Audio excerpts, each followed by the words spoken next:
नमस्कार, मैं रवीश कुमार। आज की रात हिंदुस्तान की राजनीति में शायद वो पल दर्ज हो गया है जिसे आने वाली पीढ़ियां किताबों में पढ़ेंगी या शायद सोशल मीडिया के मीम्स में ढूंढेंगी।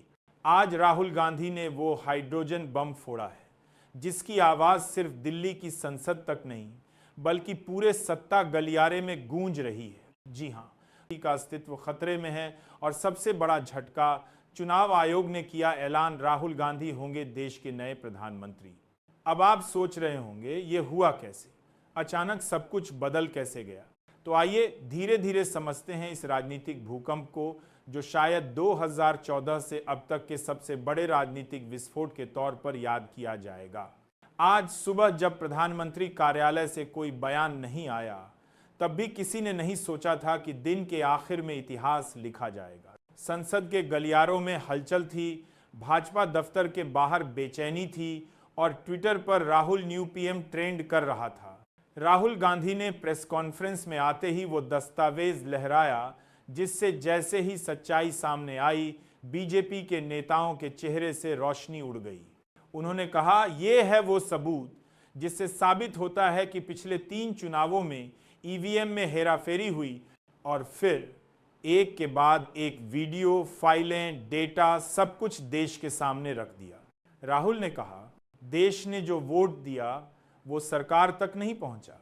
लोकतंत्र को मशीनों ने नहीं, इंसानों ने हाईजैक किया है। अब जरा सोचिए दोस्तों, जब ये बयान आया तो पूरे सत्ता तंत्र में खलबली मच गई। चुनाव आयोग ने तत्काल आपात बैठक बुलाई और उसी रात को इतिहास बदल गया। इलेक्शन कमीशन ने घोषणा की ईवीएम में हुई गड़बड़ियों की जांच में व्यापक हेरफेर के प्रमाण मिले हैं। प्रधानमंत्री की सीट और कई भाजपा सांसदों की सदस्यता तत्काल प्रभाव से निरस्त की जाती है और बस वहीं से कहानी पलट गई। बीजेपी दफ्तर में अफरा तफरी मची। मोदी जी ने बंद दरवाजों के पीछे मीटिंग बुलाई, लेकिन इस बार उनके मंत्रियों की आंखों में आत्मविश्वास नहीं था, बस बेचैनी थी।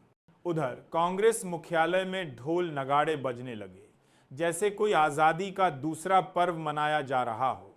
राहुल गांधी मंच पर आए और बोले, ये जीत किसी पार्टी की नहीं, ये जीत जनता की है। जिसने सालों से कहा ईवीएम पर भरोसा नहीं, आज उसका भरोसा सच साबित हुआ है। अब देश पूछ रहा है, क्या अब मोदी जी विपक्ष में बैठेंगे? क्या भाजपा टूट जाएगी? क्योंकि पार्टी के भीतर से ही आवाजें उठने लगी हैं। अगर चुनाव ही सही नहीं थे तो हमारी सत्ता किस भरोसे पर थी? सूत्रों के मुताबिक अमित शाह ने भी कहा है, हमें जनता का सामना करना होगा, लेकिन जनता इस बार शायद माफ करने के मूड में नहीं है। राजधानी दिल्ली में रात भर लोगों ने सड़कों पर उतरकर नारे लगाए, लोकतंत्र जिंदा है, अब सच्चा प्रधानमंत्री राहुल गांधी। कांग्रेस कार्यकर्ताओं ने मोमबत्तियां जलाईं तो भाजपा के कुछ नेताओं ने इस्तीफे दे दिए। सुप्रीम कोर्ट ने भी तुरंत सुनवाई तय कर दी है ताकि सत्ता का ट्रांजिशन संविधान के दायरे में हो। और ये सब तब हुआ जब पिछले 10 सालों से हर आलोचक, हर पत्रकार, हर आम नागरिक से ये सवाल पूछा जाता था, क्या राहुल गांधी कभी प्रधानमंत्री बन सकते हैं? आज वही लोग कह रहे हैं, शायद इतिहास का सबसे बड़ा मजाक अब सच्चाई बन गया। देश में एक